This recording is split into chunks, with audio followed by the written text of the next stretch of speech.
Donc bonjour, bienvenue en Dordogne, à l'ERL du Moulin de Claveille. Une URL unipersonnelle. Je me suis associé avec mon frère et mes parents en 2008 pour faire un historique très court. On a développé l'activité laitière en créant cette stabulation vache laitière de 110 places en 2010. Donc 100 vaches à la traite, on va dire 120 vaches avec les vaches taries, 1 million de quotas, voilà, livrés. Question SAU, on est à 165 hectares. Quasiment tout pour la production vache laitière, avec 12 hectares de vignes, c'est la spécificité locale, voilà, on vient de Bergerac. Et donc après en fourrage, on est à 60 hectares de maïs ensilé, une quinzaine d'hectares de luzerne et un petit peu de pâture pour les vaches laitières. Mes parents étaient en système destileuse avec un râtelier de foin à l'époque, en 2005, pour faire un petit historique de Kinan. Donc c'était simplement 2 décileuses le matin et 1 le soir, avec un petit peu de concentré, c'était très hétérogène. Donc en 2005, avec mes parents, on a décidé d'améliorer la production laitière et d'investir dans la première Kinan. Donc c'était une 14 mètres cubes à l'époque. Voilà, et qui aujourd'hui a été renouvelée 3 fois et aujourd'hui on se trouve avec une 20 mètres cubes depuis 2016. Voilà. Aujourd'hui la ration elle se décompose en premier on charge des fibres. Moi la ration elle est de base toute l'année, il n'y a aucun concentré, il n'y a pas de DAC. Moi c'est depuis le début, système Kinan, on n'a jamais opté pour une ration individuelle. Elle se compose principalement de foin de luzerne, donc on est à peu près à 1,5 kg de foin de luzerne et 1 kg de paille, ça c'est pour les fibres.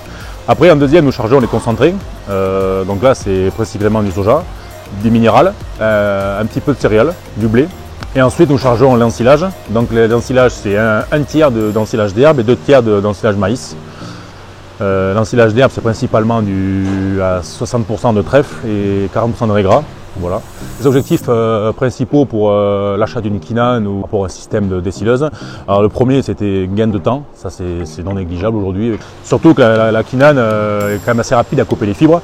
Donc on varie entre 35 et 50 minutes selon les fourrages à approcher ou à disposition. Le deuxième c'était augmenter la production laitière, voilà.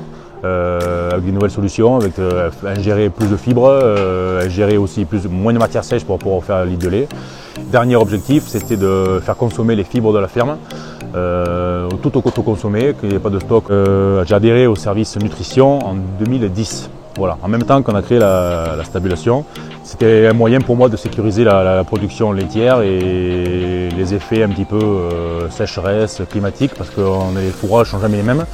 On a des grosses sécheresses, donc c'est pour ça qu'on a adhéré au service nutrition, qui pour moi derrière, c'est des clés de ma rentabilité et d'amortir mon bâtiment et mon activité laitière. Voilà.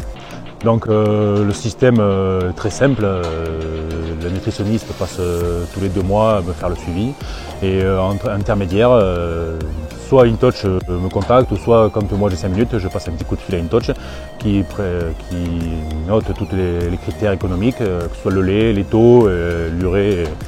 L'amélioration qu'on a contestée depuis l'investissement d'une Kinan, c'est la production. La première, c'est vraiment la production. La production historique, on était entre 6008 et 7000 kg en 2005-2006. Et aujourd'hui, on se trouve dans une fourchette entre 9000 et 9003. L'amélioration qu'on a constatée aussi, c'est sur le troupeau. Moins d'acidose, avec des vaches qui mangent de la fibre. À l'époque, c'était très compliqué. On voyait des vaches en début de lactation qui décrochaient plus rapidement.